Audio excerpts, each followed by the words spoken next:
السلام علیکم. وعلیکم ملګرو ته سلام وکړه. سلام دا زمونږ د علاقې د پیرسدو کلي یو ښه شاعر دی بهمن کسکر ریکارډ پکې خیري دا ماته ښه زه لګیا شي یو څو ښکلي ښکلي شعرونه دي ټولو خلکو ته ووایه او دې خبره ګوره خبره ګوره وی تسکی گذر کم پتانس کم وی سمه یخی بس کم وی ظالمین غور خو خودی بل خو نکو نن یوډل شي چیران علا پاک تصور کما وی زه په شین چمن کې ناسمه زونه شي چې ما هر سیم دوه ما خړې بولوري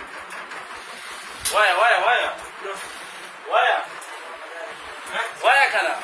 سوچی درزم دیگ برای پمن پلارا کی ماخام شی پسین گڑی گمبی گودرا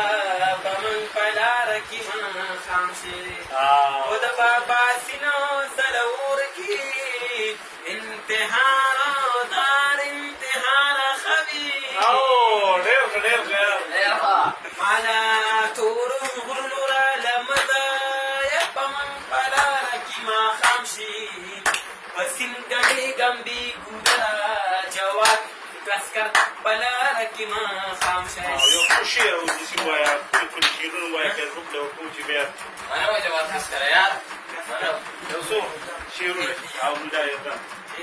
ای مولا دم دم دم پما واچوي زه د تورو سترګو تور خامه خوړلی یم جنې دې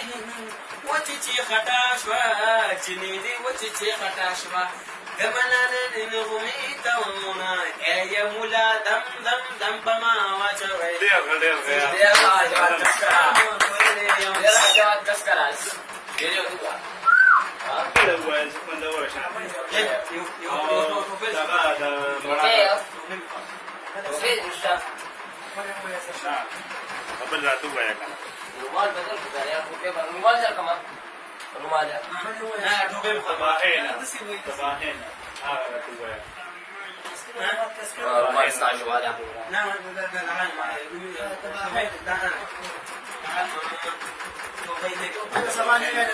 سار باندې ټوپه والے مسار جواد کسکر دی چې دې راکړي مرتبه د خام خالقه بنده فکر وي خالقه نه تباهینا وړاندې بچ کا بمقام خالقه نه چې غم دې واخلي بې مې سکړه په باران خالقه وګوره دک دک دما سر مې پادرګي سر مې غلامان دي سرسنا پسل لاره دي سر پکې رې بارې دي ډېر نو سر مې د موچم پکې سر مې د موټې پکې سر مې نو کرار سر مې ټکېدارې پچاسونو کې بمبار دي سر پکې رې بارې دي منم کسکر صاحب تاسو د کوم ځای پیرسدو یم پیرسدو یې که نه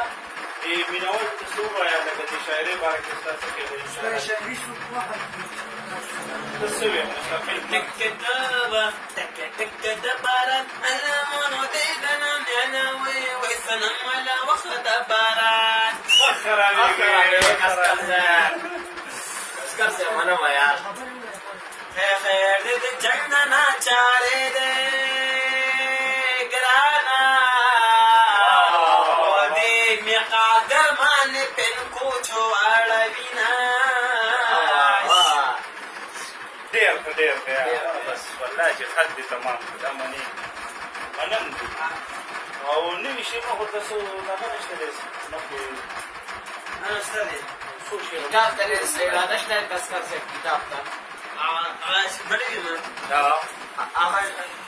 هغه جینۍ تورونه مګل ونه جینۍ غونډه د تورونو ته ورته تر ایسته مړه شوه هغې له ښایسته شان مې قبر وکړو مړه شوه دا مې یو شعر دی دا د یو شعر دی دې ډېر لوی مقصد دی بیا ووایه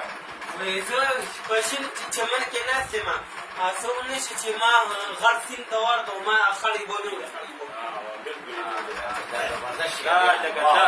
دا شاید په دې نه پوهېږي